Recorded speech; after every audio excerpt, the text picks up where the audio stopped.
morning, everyone. I just wanted to make a little announcement. We are waiting on one of our speakers, so we're going to be running about 15 minutes behind, starting off in true Art Miami Week fashion. But if you'd like, you can grab a coffee in the cafe. We're going to make a short announcement about interpretation services that are available, but you have 15 more minutes, so enjoy.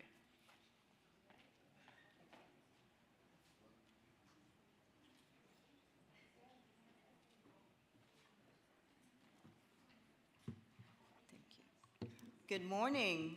My name is Aline Bastien. My pronouns are she and her, and today we will be providing interpretation in Haitian Creole and Spanish, along with my colleagues with MARB Language Services, to ensure that we can all access today's conversation in the language that we prefer. We also want to acknowledge the presence of our American Sign Language colleagues from Hard Hands, who are making this space even more accessible today. The program will be in English. For those who prefer Spanish or Haitian Creole, we do have devices available so you can listen in the language of your choice, either in Spanish or Haitian Creole in real time. They are located at the top of the stairs on the right side of the auditorium. Sorry, left side of the auditorium. And if you'd like us to bring your device, please raise your hands and we will be happy to bring you one in the language of your choice. For those of you watching on YouTube, if you would like to, actually, this one for the next part. Bonjour tout le monde, moi c'est Aline Bastien, pronom moi c'est Li pour fi. Et jeudi à nous pral mettre interprétation dans disposition nous pour créole haïtien avec espagnol avec MARB Language Services pour assurer que tout le monde ait possibilité pour accéder à conversation jeudi dans la langue préférée. Nous t'aimeons tout reconnaître présence collègue nous avec langage signe américain avec Art Hand qui a aidé mais faire espace encore plus accessible jeudi. Programme nan pral en anglais.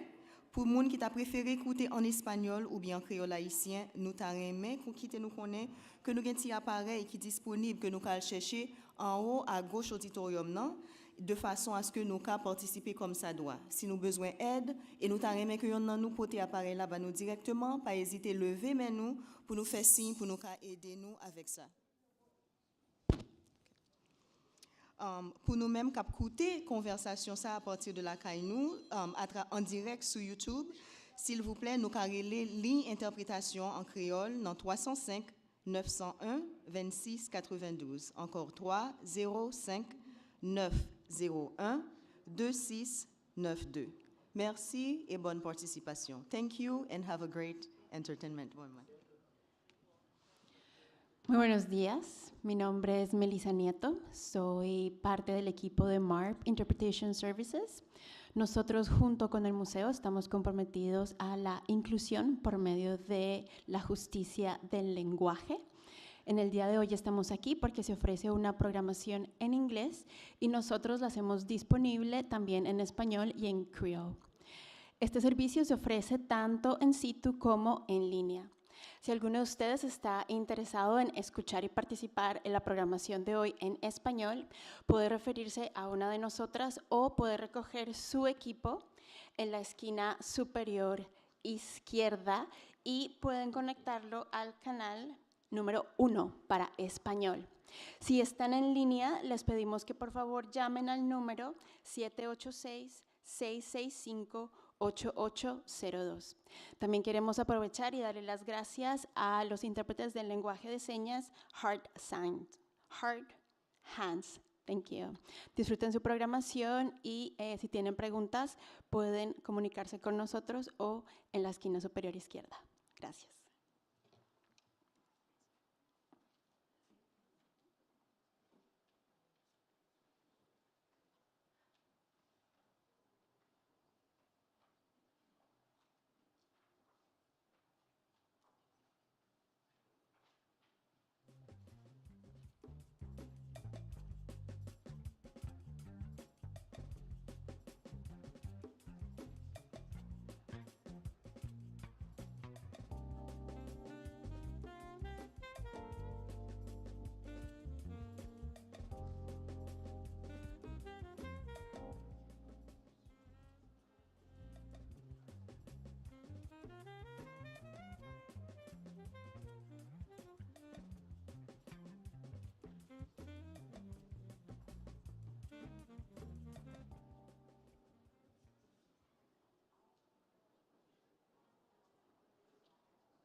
All right, good morning, good morning.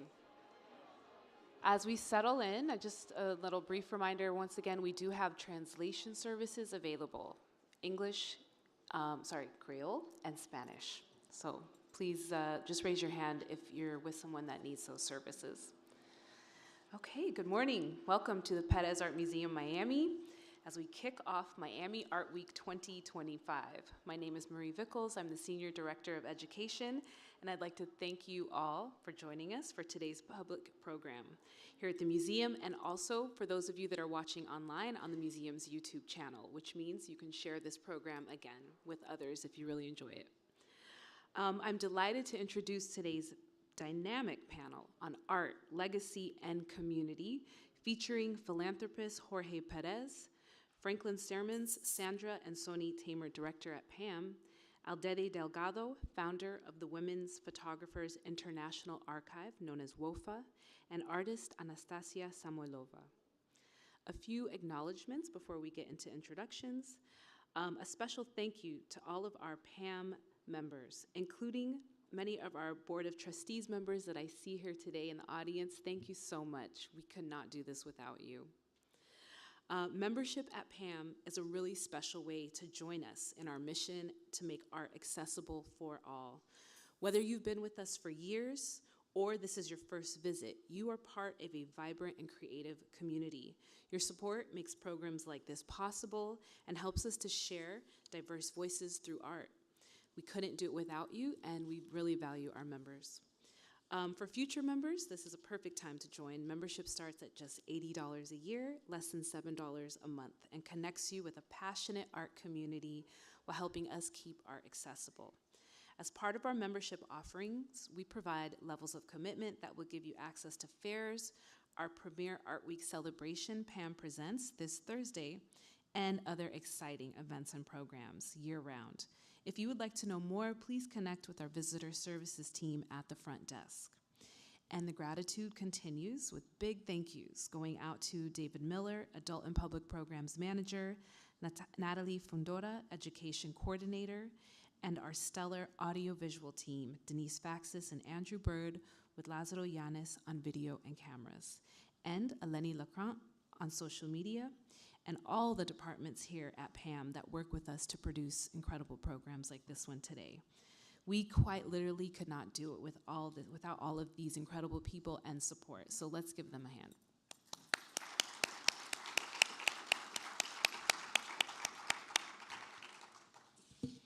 Okay, and now a bit about our featured speakers.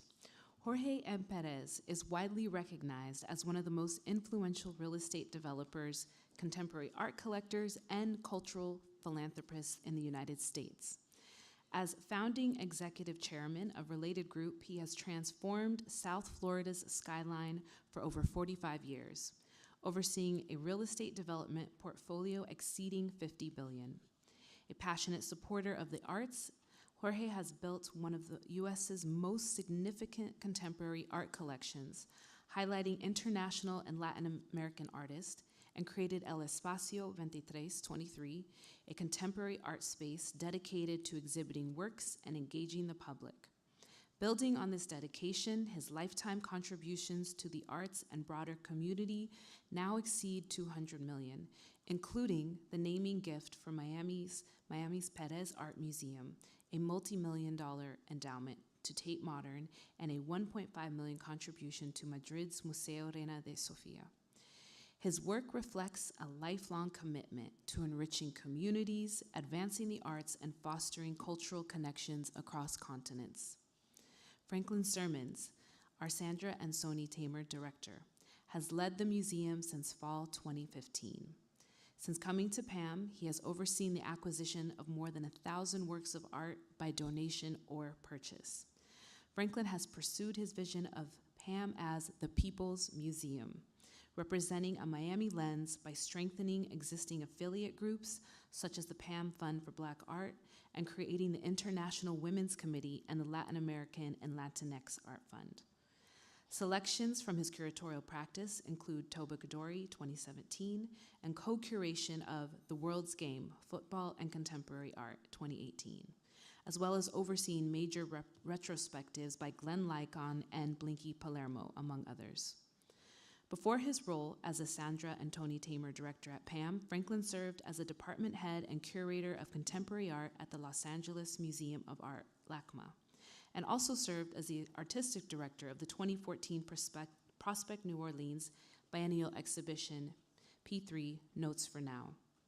As a curator, writer, and editor, Franklin has established himself as one of the leading voices in contemporary art and has written and edited numerous artist and exhibition catalogs, continuing to make an impact in contemporary and modern art scholarship. Aldeide Delgado is a Cuban-born, Miami-based, independent Latinx art historian and curator, and the founder and director of Women Photographers International Archive. She is a leading voice in writing, curating, and presenting on photography, with lectures delivered at prominent institutions including Tate Modern, Palais de Tokyo, Pérez Art Museum Miami, University of Miami, and the Clark Institute. Aldeide's work mobilizes feminist and decolonial methodologies to center the contributions of women and non-binary individuals in photography. She is the visionary behind WOPHA Congress, the first ever global convening of feminist photography collectives, which brought together nearly 100 leading art historians, curators, and artists, drawing more than 2,000 attendees across its past 2 editions at PAMM and across South Florida. Her recognitions include the 25-26 Mellon Foundation Grant, 2023 Ellie's Creator Award, 2019 Night Arts Challenge Award, and fellowships from SAPS, La Tallera 2018, and Teoretica in 2017. She's the author of Becoming Sisters, Women Photography Collectives and Organizations, 2021, and the creator of the Catalog of Cuban Women Photographers, the first comprehensive survey of women's contributions to Cuban photography from the 19th century to the present. Aldeide currently serves on advisory boards and committees at the Pérez Art Museum Miami, Frost Art Museum, the Lucy Foundation, the Feminist Art Coalition, and Fast Forward Women in Photography. Anastasia Samoylova is an American artist whose practice bridges photography and painting to examine how images construct the cultural imagination of place. Having lived in the United States for half her life, she approaches visual culture as both insider and outsider, revealing tensions between idealization and lived reality. Her projects, including Flood Zone, Florida's Image Cities, and Atlantic Coast, trace the shifting relationship between landscape, architecture, and the image in an era shaped by environmental change and media saturation. Working fluidly between documentary observation and studio-based practice, Anastasia explores how photographic seeing becomes both critique and poetic response. Her work, fusing conceptual rigor with a distinct painterly sensibility, has been exhibited internationally and is held in collections of the Museum of Modern Art, the Metropolitan Museum of Art, and the Pérez Art Museum Miami, among others. What an incredible group of speakers we have today with us. Let's give them a hand and welcome them to the stage. Thank you.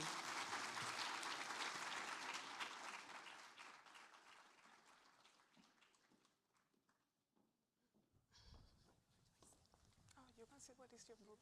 In your book?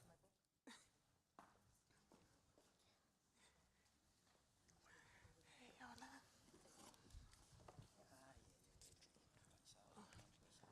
Oh, bueno.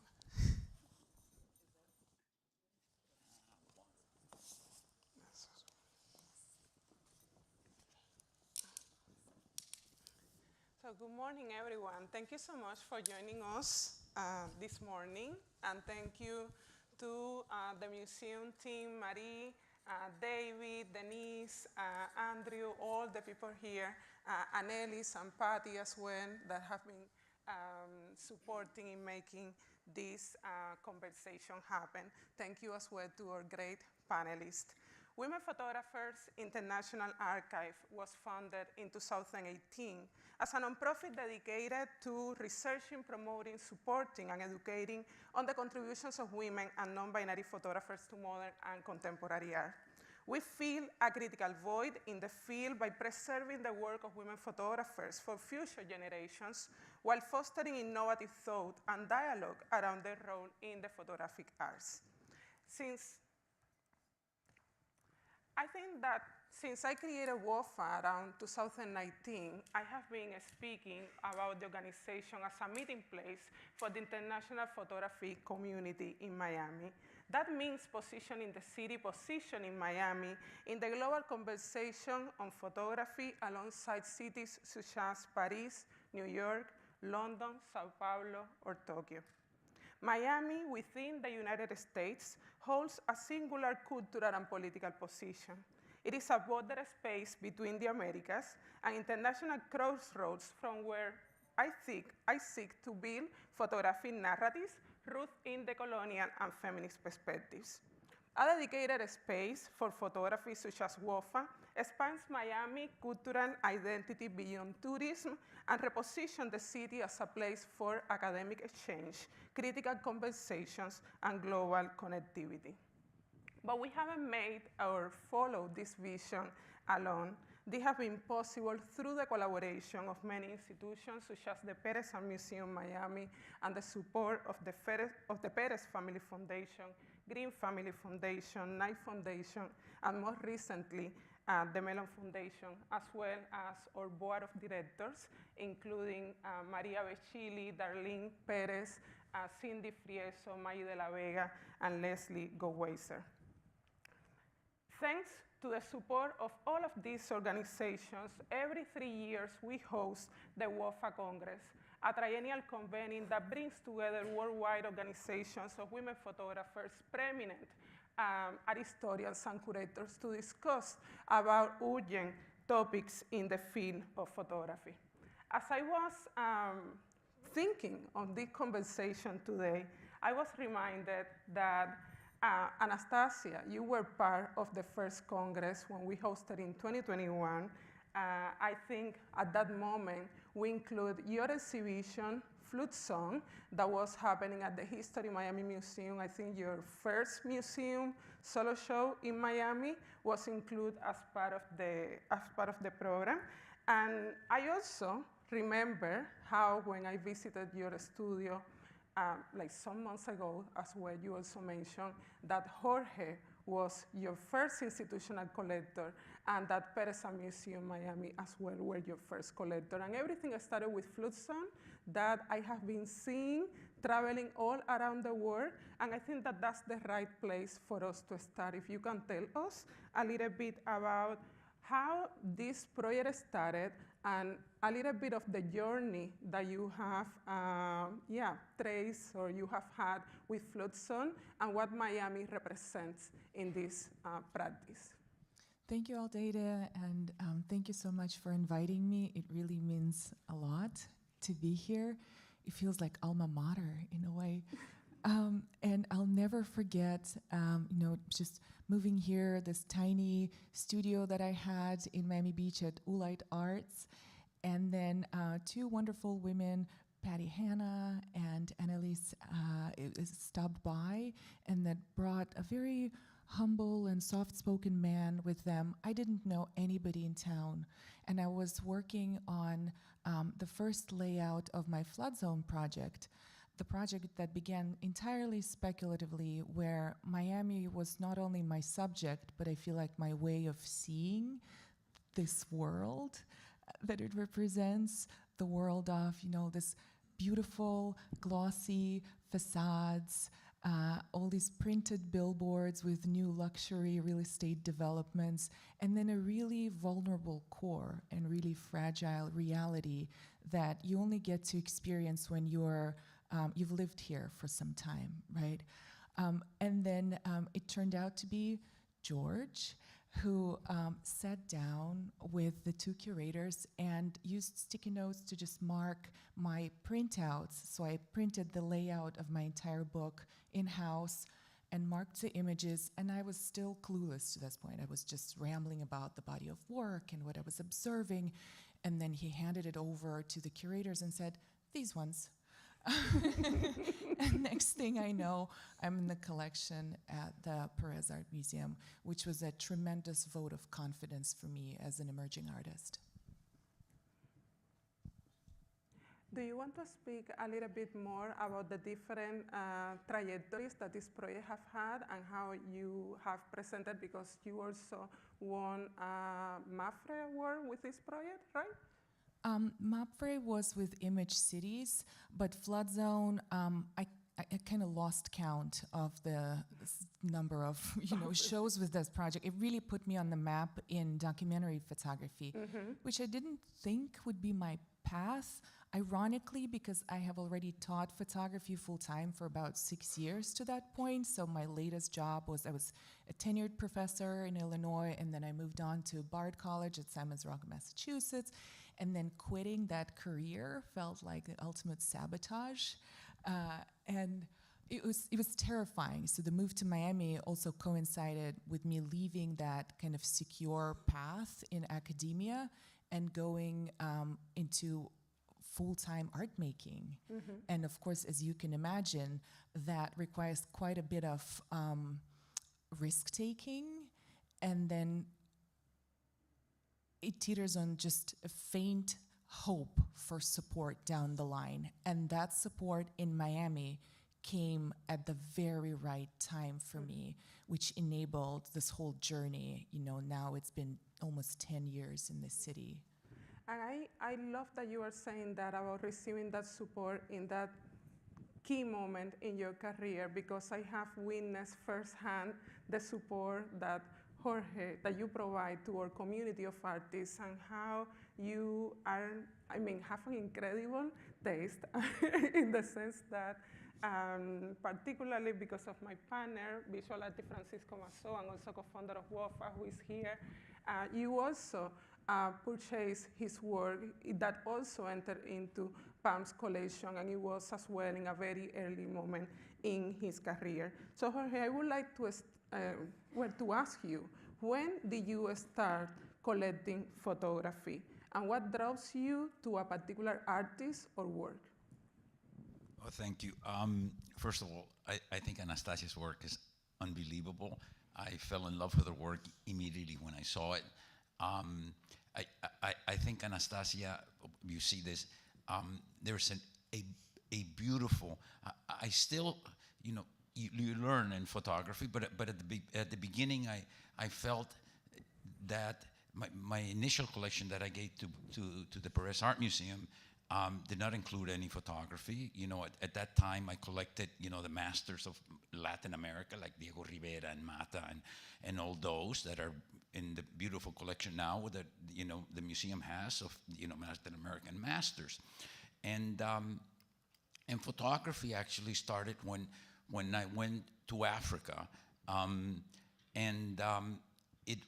I started looking at this, and then I realized, that photography was just a really beautiful way of storytelling. It told the history, of the country, the history of its culture, the history of its roots, in many, many different ways. And that's when I heavily got involved in African photography, with the varied numbers of photographers like Sidi Bey and Keita, some of which are here, that sort of described, and then I said, wow, I should be looking at this for Latin American also. And then I went to Cuba, and I started discovering the same thing in Cuba. They started talking about both beautiful things,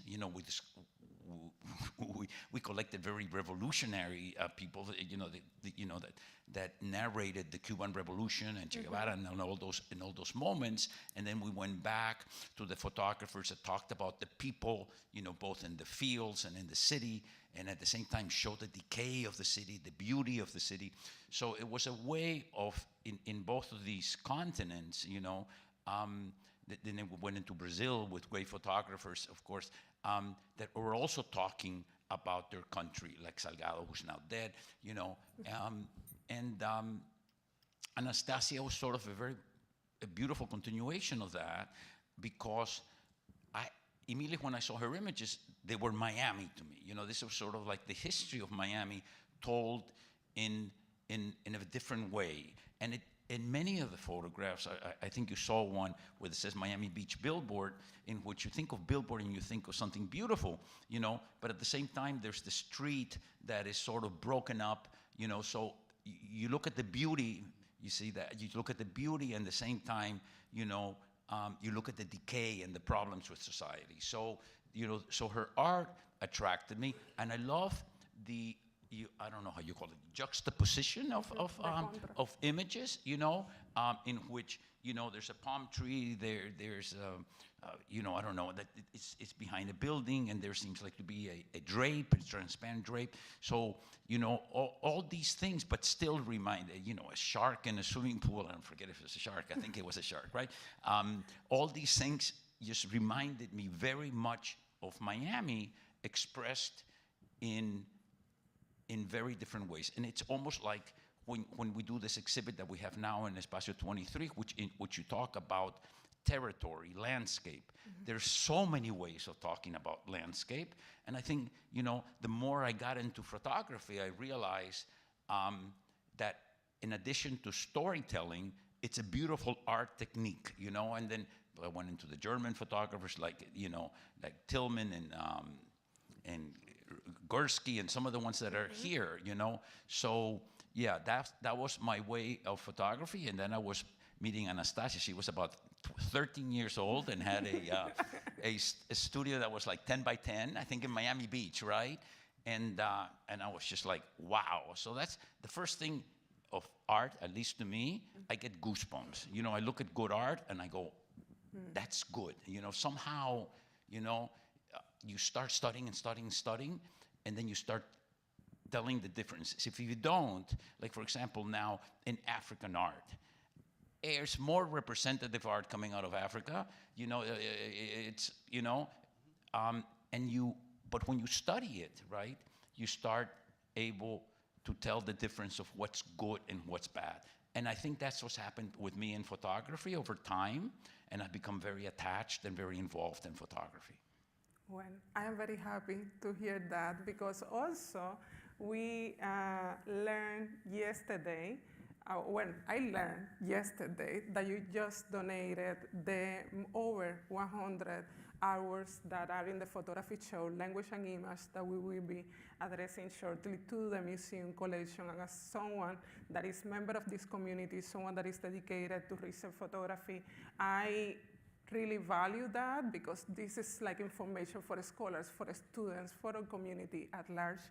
So speaking of that, this has been an incredible year, at least for the museum. We have seen a lot of photography-based exhibition happenings that I see as a continuation of this long-term collaboration that we have with the Pérez Museum Miami, and that we initiated in 2020 when I first approached Franklin with the idea of hosting the Congress. Some of the shows that we have seen are Narrative in Focus, that was early in the year. Right now, you are all invited to see Elliot and Eric Jimenez and Monte, Shadows and Traces as well, curated by Jennifer Ignacio, that is on view, and all of those are presenting photographs from the collection, as well as Language and Image.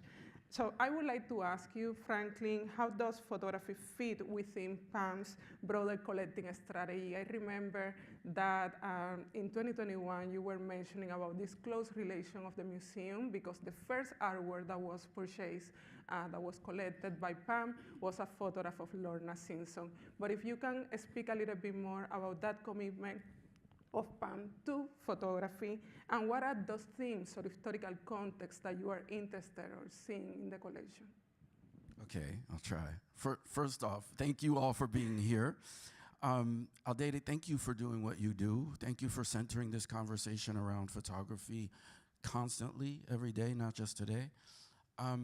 You're, even the last 5 minutes, I mean, listening to these guys has prompted so many different thoughts. And let me also shout out to Diana Warner Grove for bringing some of the work into the collection. And again, I think it's worth repeating. I mean, we just got another 100 work gift from George and Darlene, so thank you. Thank you. And you hinted at it. Yeah, there wasn't any photography in that big gift of Latin American art back in 2011. We do things, I think, in a somewhat methodical way. And if we think about, you just gave us a little bit of a taste, and there's more upstairs right now with another small exhibition that Jen just opened. But this really was a year for photography. And part of that is prompted by your work. And I have to say, just listening now and thinking about other artists in the collection is that, not for nothing, when we talk about photography, we talk about histories of photography, we are talking about a foundation in, say, 1839, right? Maybe it's debatable, but that's what we talk about. And I think that's really interesting when we talk about a museum like ours, when we talk about a collection like ours. The fact that we're talking about a medium that basically was invented before the middle of the 19th century puts us in a position of a certain leveling effect, right? We're a museum that started in 1984. So in some ways, it's a short history. So when we think about our relationship to photography, our relationship to video, our relationship to digital, we're part of that history. We are right in the thick of that history. We're not a museum that you come to see things from the 10th century or something, right? So it feels as though we've been working to this moment in many ways. So to go back to your question a little bit, and also I'm just reminded of the conversation you mentioned in L.A. Simpati. I mean, that's a big part of this conversation. Jan Ignacio, I mentioned, Maritza Lacayo, who did the show, Elliot and Eric. And so it's been this combined effort. Yes, and that piece is up right now. And yes, we were at your show and at the Met last year. It's been this combined effort, and it's been a concerted effort. One of the first significant gifts that came in to the collection of the museum was the Charles Coles collection of photography, and that takes us back to 2006. And so with that gift, we were given about 100 works that gave us images by Berenice Abbott, Atche, Cartier-Bresson, Brassai. So it gave us a little bit of a foothold to talk about the beginnings of what is our collection. This is the big spot of our collection, looking from the 20th century to the present. And from that point on, we've always kept that in mind.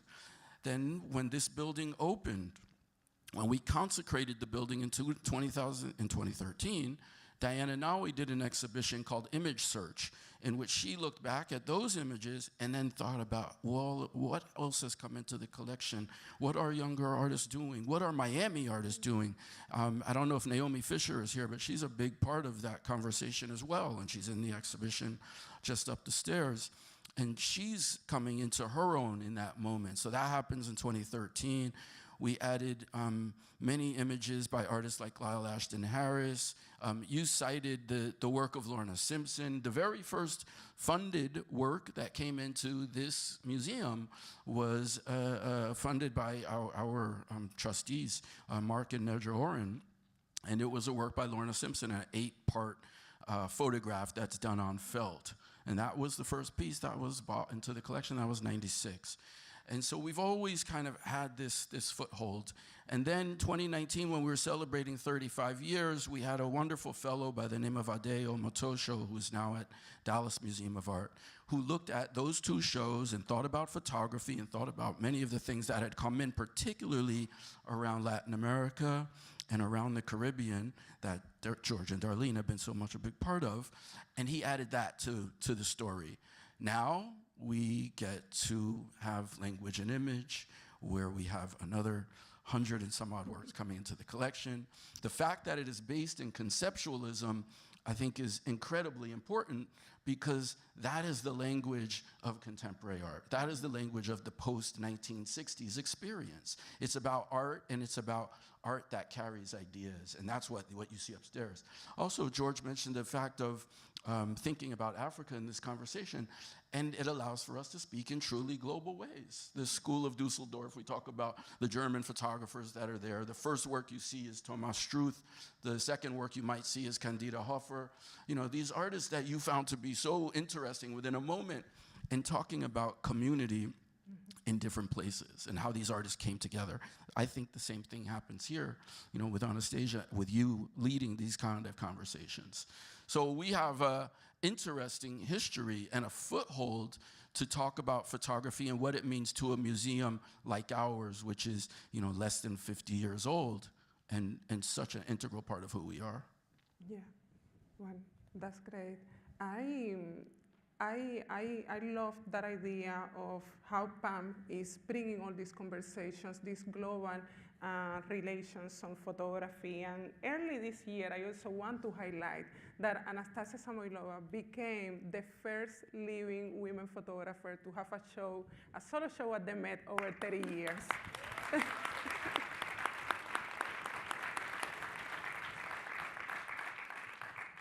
That is a big accomplishment, and I am so proud of you. And as someone, I remember, you know, when we met as well, very early, like in the same, you were with the flute song presenting me the project, and just seeing you grow in that way, going to the different events, the Paris Photo, the Arts Festival, or New York, X Gala, and finding each other in that space. It speaks of, makes me think on how we are bringing or how we are representing as well Miami in those kind of scenarios. So what does it mean for you, what does it mean for you, this show, in your career? And can you speak about that? And what were the ideas or impressions about Miami and Florida that emerged in that context? Thank you, Aldeide.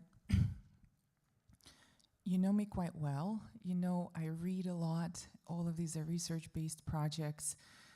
I'm also a very sentimental girl. And can I start this with a quote? Please forgive me. I do save quotes a lot. And I'm going to do this one by Maya Angelou. You don't want modesty. You want humility. Humility comes from inside out. It says, someone was here before me, and I'm here because I've been paid for.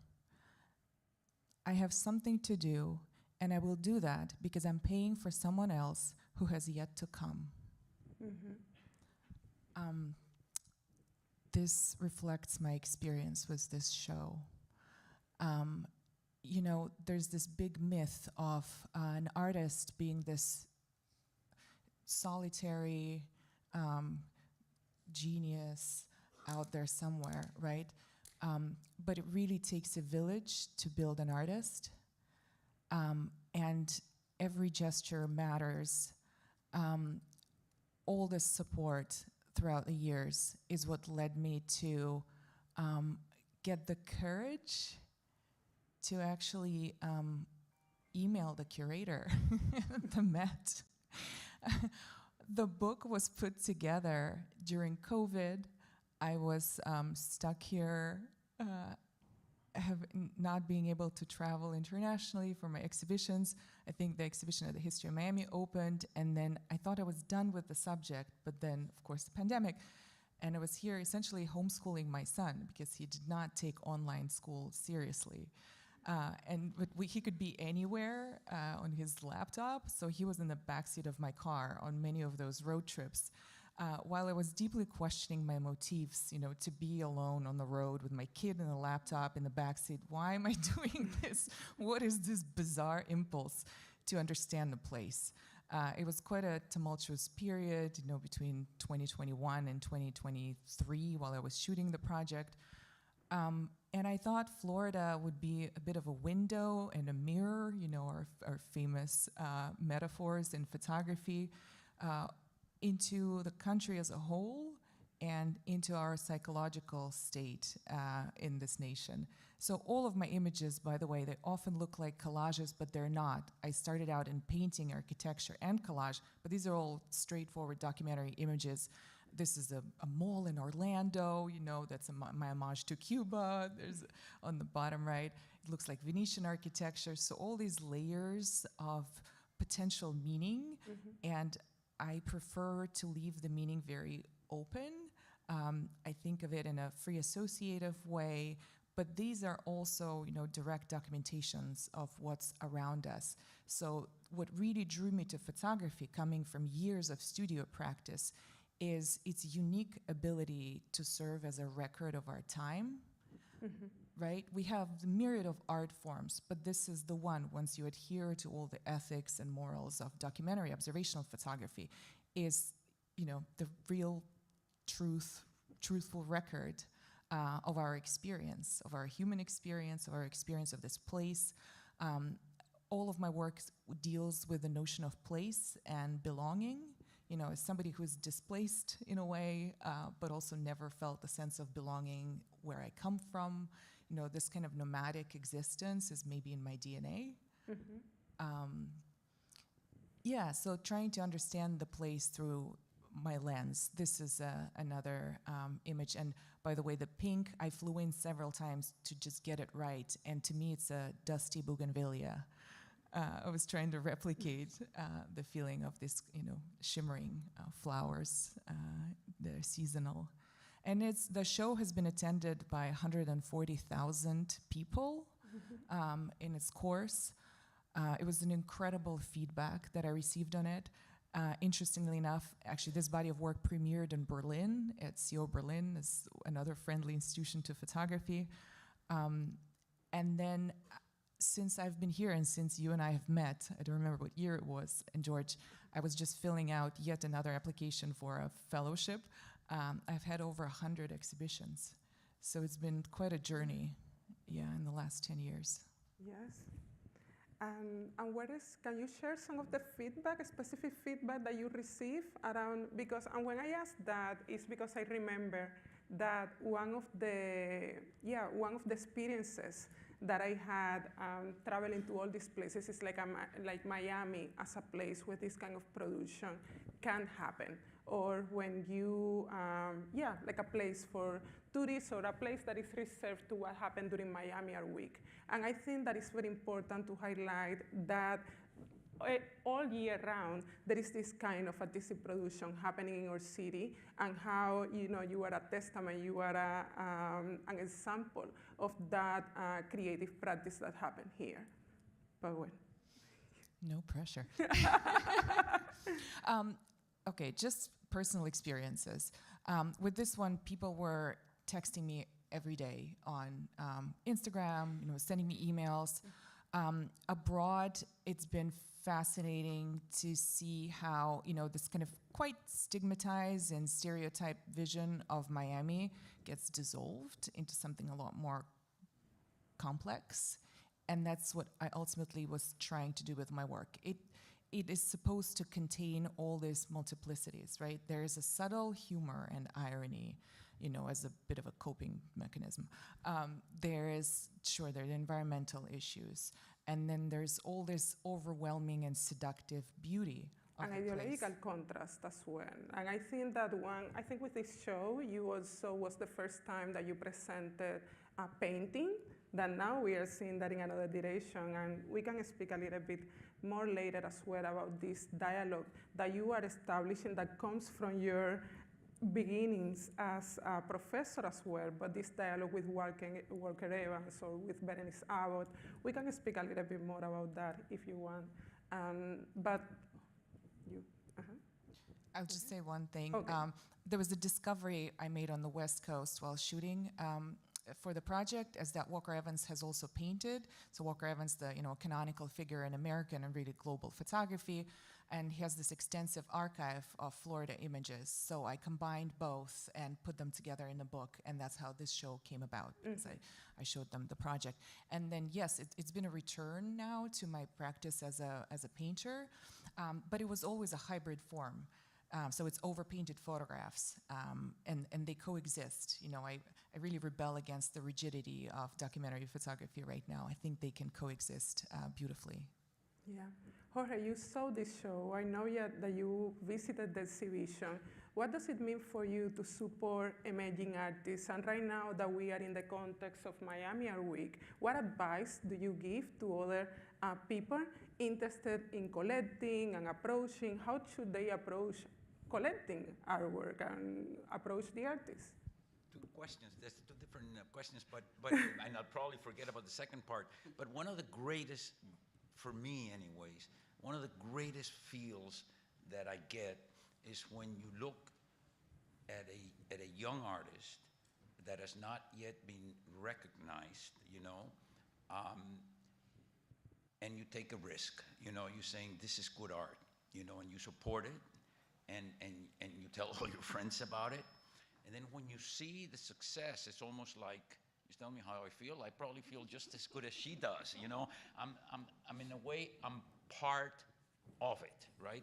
And I remember when I went to her studio and she started talking about this, I like intelligent people. She really could explain her art beautifully, what she was doing. In another example, for example, Naomi Fisher, also a baby when I started collecting her, and her, I had to get used to the early images. I mean, they were really rough, first images, so I had to get into that head. But as an example, I was going to say, there was a very, when I went to South Africa and I started collecting, there was a very young woman who became my advisor. She worked for one of the auction houses, Strauss Auction House in South Africa. And she was, mixed South African.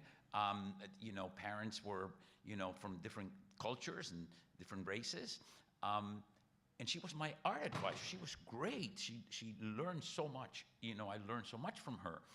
And she was very young. And all of a sudden, she gives me a present that is this little art piece that she painted. And I go, I didn't know you were a painter. She says, yeah, she went to the best university over there is and so forth. And then I didn't pay attention to her because I didn't know she wanted, but I told her you should make your career in art, and I know that's a risk and so forth, like you were saying, you gotta, Kierkegaard should say it's a leap of faith, you gotta jump and you don't know what's out there. So all of a sudden, Goodman Gallery, one of the real good galleries tells me, we're representing Pillai. And I said, what? And then not only are we representing her, but she has a solo show at the Royal Portrait Gallery in London. So I immediately went to London and I'm going, my goodness, it's a little, and I just felt so good, And then, of course, we become very good friends and, whenever we're together. So that to me is extremely important. And remember, I come, even though I collected art for a long time, and my mother particularly was very artistic and intellectual, in life I became a businessman, right? And so numbers and cents and thinking engineering-wise, architecture-wise, takes me into a very different type of thinking. So for me, art just typically just totally takes me away from that type of thinking. I don't think I'm a creative person, but I think I'm a person that can understand great creativity, can put that creativity together, for example, in my buildings, in recognizing art, and putting them together so the artists, pieces of art speak to each other. And that's what art does to me. It really just has made my life so much more complete and so much better. And as you know, from the moment that I saw you, I'm pretty passionate about, what I like. So that's the first part of the question. It's the greatest thing for being sort of discovering, promoting, young talent. And, when I talk to artists, I don't give art on art. I give advice sometimes on their career, how they deal with the gallery. Don't let the gallery keep on making you do the same thing because you're making a little bit of money right now. Never sell your art if you're being represented by a good gallery outside, let them grow.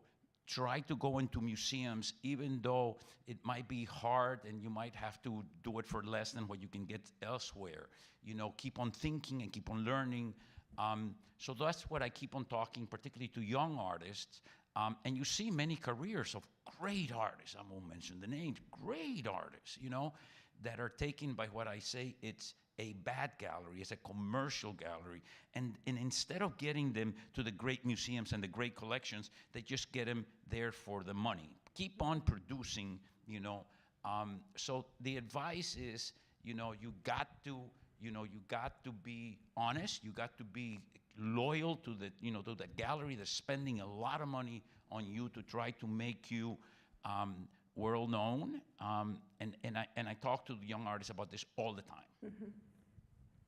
Thank you. And language, here we are. Language and image. Franklin, can you, I know I have been told that we don't have too much time left, but can you briefly mention to us some of those favorite moments or discoveries for you in this exhibition, and some of the challenges that you face? Challenges and favorite moments with this show. Thank you, Aldeide. But first off, I have to mention Fabiana Sotillo is the one who I got to work with on the exhibition. Yeah. And again, I say these things like it feels methodical even when it's chance at times. So Fabiana used to work at El Espacio, and so she knew the collection already in a way that I did not, in a much deeper way. And so we engaged in a collaboration process to put the installation up here, of course, with so much of the team here. There are too many moments. I don't know how to answer that question.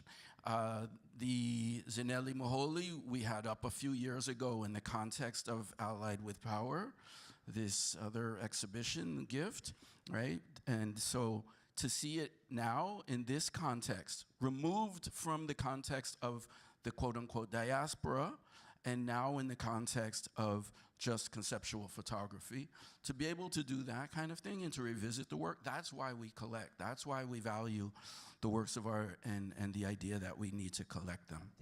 I got that one. And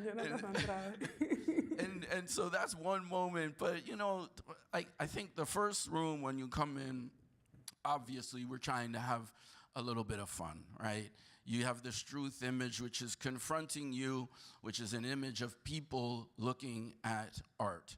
And the art they're looking at, if you look at this piece long enough, I think you can figure it out, but it's in Florence, and it's the David sculpture. So everybody's kind of craning their neck upward a little bit, and it's just, it's fun. It's all about looking at art. It's about the idea of having a time when you're just convening in that space with works of art and not alone, because that's what we're for, right? We're for people to be doing this all together at the same time, and that's what that image is about.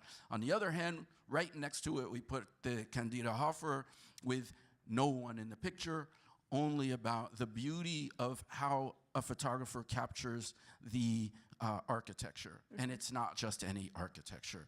It's the architecture of where the San Paulo Biennial is taking place. So sans the works of art.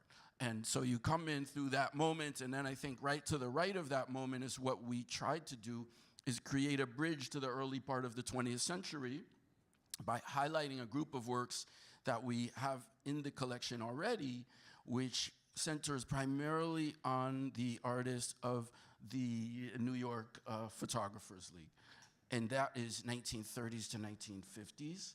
And it's a heavy concentration of artists like Sid Grossman is in that grouping, where you have this kind of moment of the almost World War II period, and it gives you a sense of how photography is often used as this tool of communication, as this tool of photojournalism, as this way for people to understand each other better, right? We know it in many ways initially as a tool of anthropology.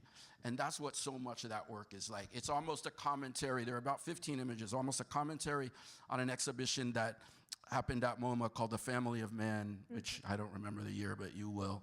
And it was all about how we use photography in an international context to show each other ourselves. So that was the bridge moment, and then we go into a couple of other pieces. And then, of course, Vic Muniz. Vic Muniz, an artist who we love here. He had his exhibition, came to the museum back in the late 90s, early 2000s. Vic will be with us January 6th to talk about the exhibition. 3 new works that come into the collection of Vic's work and that take us all the way back to his earliest work with the Nurses piece, and then 2 pieces in the front gallery as well. So if you make me go on, I'll go on. But No, for me, one of the areas in the exhibition that I enjoyed most was performing in front of the camera when we saw work of Claudia Andújar, Maria Magdalena Campos Pons, Tania Bruguera. It was one of my highlights, and speaking with Anastasia, she also loved this room of Barbara Kasten. Anastasia, I want to give you the opportunity to speak a little bit about the programs, the projects that you have right now, including your exhibition at the Norton Museum of Art. Thank you, Aldeide. I'll be succinct. I know we have to wrap up, but two things I wanted to point out. This is brand new body of work, and I'm sitting here with my book. I'm always with a book somewhere in all the photos, but this is the newest baby. 2 years in the making, but really started in 2020. It's my journey along Route 1. So it's a revisitation of this trip that the American photographer Bernice Abbott has done in 1954, so 70th year anniversary of that project. And I drove the other way around, so from Key West to Fort Canton, Maine, on the border with Canada. It's over 90 photographs in the book. I'm very much a bookmaker. So really, the book is the full form of any of my projects. So I think the Perez Art Museum has several of my books in stock, and certainly Books and Books do have some signed copies. This was the first picture, is a removal of one of the last Confederate statues in America.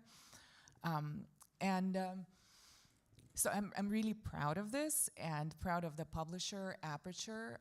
Aperture has a stand at the fair at Untitled. And the books were very popular at the Norton Museum, where my exhibition just opened a couple of weeks ago. It's a substantial show with over 50 prints.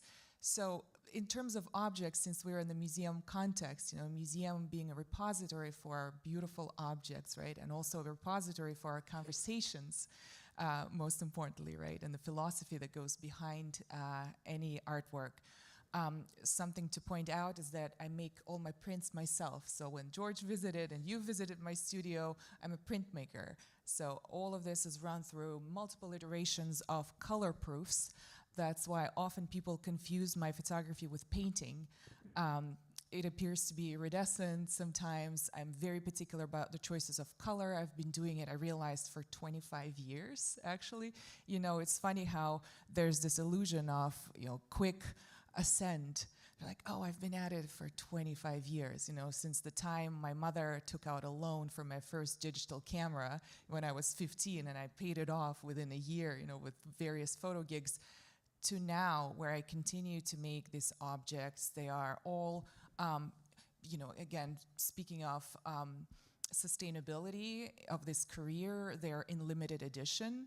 So the museum has several of my flood zone project, and this Atlantic coast is also presented at the main fair. I'm very excited to present this new body of work with my German gallery, who also found me in Miami. It was very exciting during this art week. So it's a bit of a takeover that's going on right now, I guess. And it's a very happy moment for me, Again, countless like here, I'm about waist deep in water, and who knows what's in the water. This is in Fort Lauderdale. The next day I summoned a reporter from NPR. We did a whole story. I've given the images pro bono, and it raised a lot of funds for the community. So every image has a long story behind it. But this one, it almost like you can't make this up. This line of blue jeans and the flag drying in this flood just a couple years ago. And it was just there. That's the true magic of photography for me. No. And for all of you, applaud for her. She has beautiful pieces. She has beautiful works in the Miami Gallery in Dot 51. You will see him, and you will want to have him in your collection for all art lovers. Thank you, George. And by the way, just to remark, two things about Adam Matosho, whom I owe my first coverage of the project. He wrote on my project for Flood Zone and Hyperallergic, and that was such a beautiful poetic piece of writing. And what you were talking about, Aldeide, and you, George, in terms of galleries, sometimes limiting artists to one medium or whatever branding they've envisioned for you. I've been quite lucky to gain the support of multiple galleries. There's the European galleries, Miami Gallery, Dot 51, with whom you've worked for many years, and they've been on the scene for over a decade. And the exhibition that I have right now is my overpainted photographs.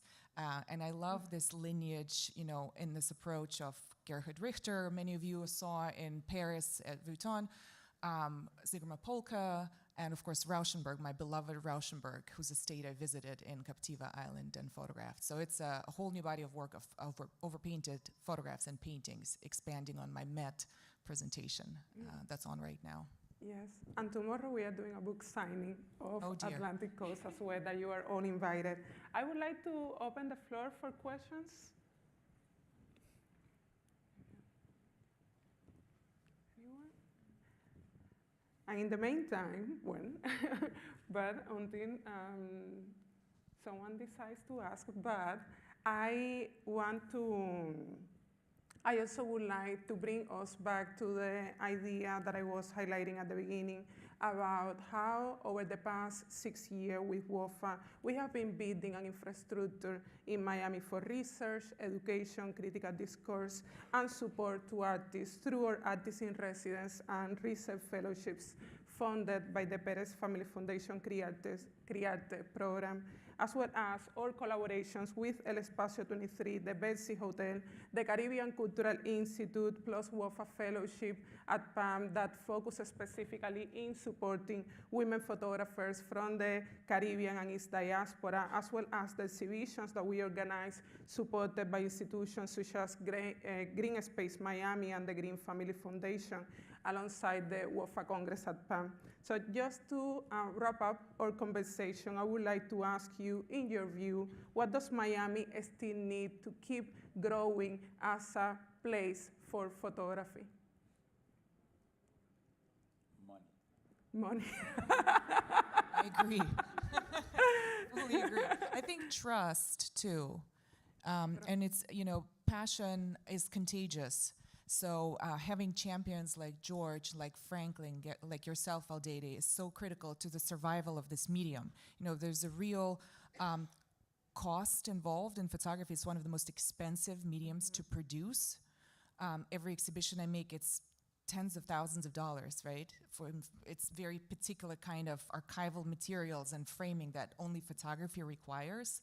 And then the price point, really, I think it's the best medium as an entry point into collecting art, because you're dealing with a limited edition, right, where the print is not a print of a painting or a print of some other artwork, but the print is the genuine object representing the medium.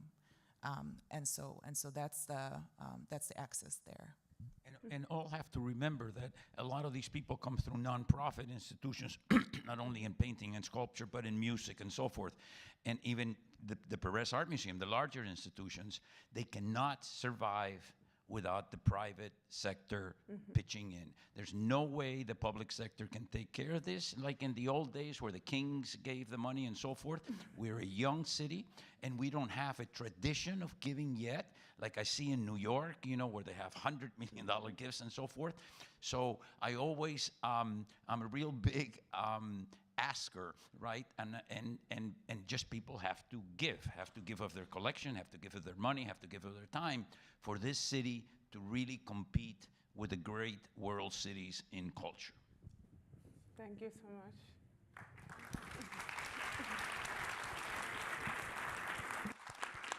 Hello. Hi, everyone. I will open a question. You mentioned earlier, Anastasia, the Miami as a mode of seeing. I'm curious if you could each elaborate more on what do you really, mean by that? Like, how does that really take shape as a mode of seeing? I think it has, speaking of myth making, there's such strong mythology associated with the place. Before I even visited, I could picture Miami just in my mind based on the numerous idealized images of this place, right? Whether it's real estate development, brochures, right? Various marketing materials, tourist postcards. You can picture a place, and then the insider's experience is so different. And, you know, it comes with certain stereotypes, Miami. It's the kind of superficial, transactional, transient place. And sure, that applies too, but it's a lot more complex than that. You know, me being a first-generation American, having only naturalized the full legal way takes 15 years, from student visa to employment to green card, renewal of the green card. You know, all this journey, all the while kind of living out of your bags and not knowing whether you have to pack up and leave and where you're going to go. And sometimes, you know, certain places reach a point of no return, which was my case. And then finding this community of people, you know, they're first-generation folks like myself. I felt like New York City is a place of established immigrants, and here I can just blend in, literally in the street, you know, walking around, and having an accent was not an issue. I've never heard no when I was photographing in public spaces in Miami. I think one time there was a guy, but never, you know, in the last 8 years. So you just blend in, and I found my people here, people who are doing incredible work. And while it's people like that here, I'm not leaving. So I found so much beauty here, and heart, and dedicated labor and discipline, and championing of the right things, that, you know, to me is this is really the way of seeing. And I wanted to spread the word.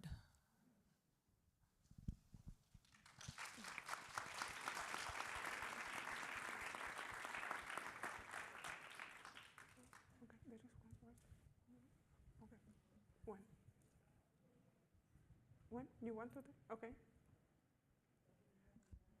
Thank you. Hi, this is Young Hee. I'm a recent transplant to Miami, so thank you very much. I saw Anastasia's show at the Met in New York, so I thank you very much, and meeting you here is a real honor. And I am told that Paris decided to focus its programming to serve Latin and Caribbean community and the artists. And I just feel Miami has become much more diversified and beyond the Latin and Caribbean communities. You see more Europeans coming here, more Asians coming here. Given that Miami's composition has changed a lot last few years since COVID, would you consider reopening the program to more global community, which I enjoyed very much in the past exhibitions? I'll take that. I would say that, you know, we remain steadfast international modern and contemporary art, overarching. What we want to do, though, is stand out in that conversation. And we want to be leaders in that conversation when it pertains to what I think is our advantage. We have the advantage of being the best at presenting the work of Latin American art. Now, you could have said Houston 5 years ago. Some people will still say Houston, but I'm going to say Miami. And we know that we can do that. We know that we got to be the best at presenting the work of Cuban contemporary. If we don't, then something's wrong. We look to the Caribbean because we are in the Caribbean. Some people would say we're the most northern city within the Caribbean. And so we have a Caribbean Cultural Institute. We can lead from there. We look toward the African diaspora. We've had a long history and commitment through the Caribbean. And I think if we do those things right, then you have to come here to understand contemporary art as a whole. And the beautiful thing about contemporary art is that we are dynamic. So I would agree with you. We follow, we feel, we talk, we listen, and we move with the tide of always representing what we like to call a Miami lens. So I feel exactly what you're saying. And if I can add, Please. you know, when I was looking at the museum, my first part of the collection, which I gave it all to the museum, was Latin American. And then I opened up, right? And I went to Africa and I started collecting African. I went to Franklin and we said, you know what? We're getting Latin American, we're getting regular Anglos. We don't have a good African American collection. So with the Knight Foundation, we made the first gift, and now it's become better and better and greater collection. So yes, we're definitely moving, particularly in the global South, right?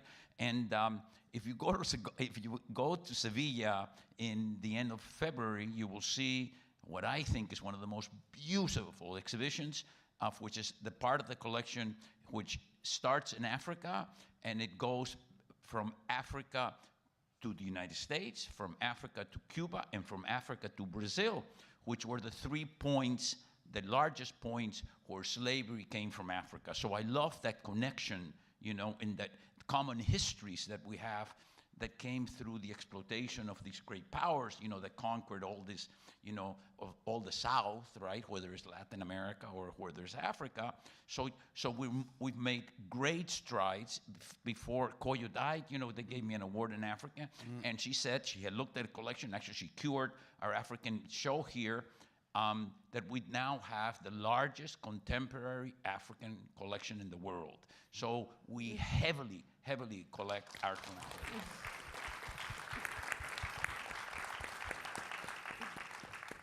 I love the question because I feel like right now we're hitting it right now. If you look at that room of Rauschenberg and Stella, I mean, it puts you in a completely different place. If you think about the Twombly across from the Ruche with our Bahamian Tavares Straughn in the middle of that, West Coast pop artist, throwback abstract expressionist artist, and then you put Tavares in the middle. I'm sorry. Thank you.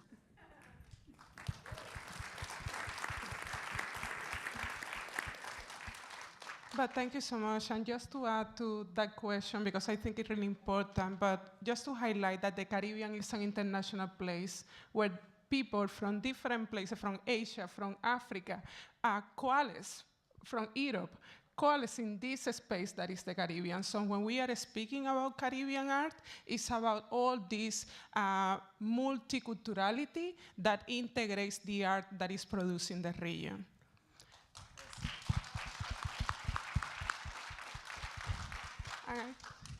And I think that we don't have time for more questions, but thank you so much. It has been so lovely to share this panel with all of you and with you. And of course, we will stay a little bit longer if you have any more specific questions that you want to address with us. Thank you.